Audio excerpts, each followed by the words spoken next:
hay más gente, no eran 3 ni nada, eran 6 personas las que estaban. Entonces los 6 tienen que estar detenidos, no solamente 3.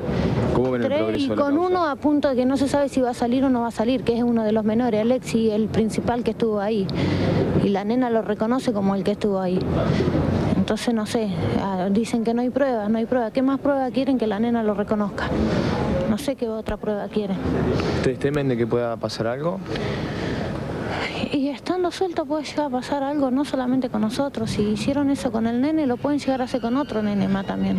No solamente que a nosotros nos puede llegar a pasar algo o a los chicos. Sí, los chicos más vale están en riesgo también estando esas personas fuera. Porque por venganza, porque estamos haciendo todo lo que estamos haciendo, pueden llegar a hacerle algo a los chicos también.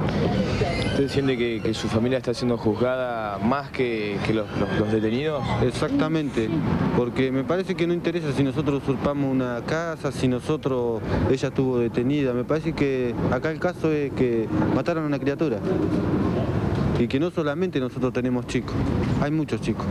Entonces que se fijen en eso, la gente, los fiscales, todos. A nosotros no tienen por qué juzgar, nosotros no cometimos el homicidio lo cometió otra gente, entonces que se ocupe de esa gente, no de nosotros. Nosotros acá estamos hablando del nene y queremos que se haga justicia por lo que hicieron con el nene, no queremos otra cosa, no queremos ir y hacer justicia nosotros.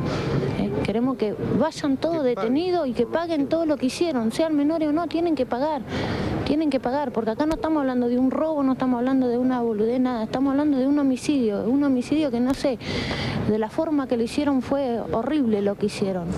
No es que fueron, mataron a una criatura, le pegaron y se le fue la mano, no. Terminaron de pegarle, lo desmayaron, me lo metieron al auto y me lo prendieron fuego. De eso estamos hablando, no estamos hablando de lo que hicimos nosotros, de lo que somos nosotros. Estamos hablando de una criatura, que se fijen esas personas que hablan y que se pongan la mano en el corazón y que se fijen si tienen hijo, si les importa su hijo, como están hablando los pelotudes que están hablando. Que se fijen en eso.